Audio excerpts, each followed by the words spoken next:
Hey everyone, so it looks like you can only record for 15 minutes, which is really cool, not so much.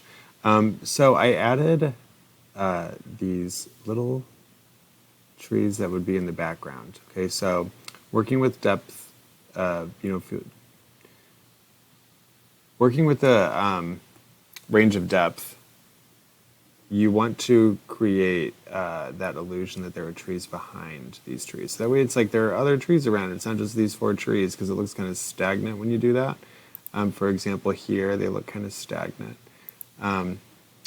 But you would just create a thinner version of what you've created here and make some of these branches go across the trees, okay?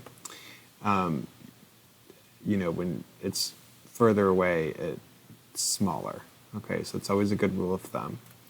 And then you would paint using a wider brush, such as like a 50 or 70 with a greater opacity, like 50. And you would paint using fall colors all around these areas and making sure they get closer to the ground plane as well, because it creates that illusion of depth, but also that you're looking up at the sky. So you'd, and then you can go in with a smaller brush and add more details to add in the texture of the leaves, okay?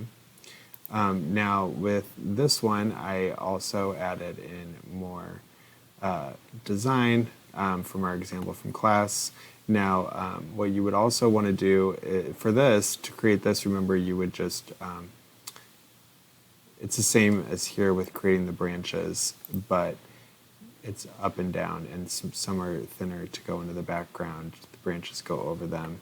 And then the bottoms are actually where it's empty, whereas over here the tops were more empty and they got covered, but in this example, it's the bottoms. I also did a lot of red leaves towards the middle area because that was in the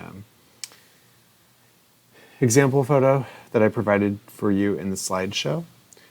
So I hope this was helpful. I apologize that some of my instruction got cut off, but I was able to show you how to build the tree, and that was really the most important part. So, alrighty, I hope this is helpful, and I can't wait to see what you all create, and I'm really excited for our collaboration class where we share ideas and you can share different ways that this worked for you, and we can all learn from each other. Alrighty, have fun and see you then.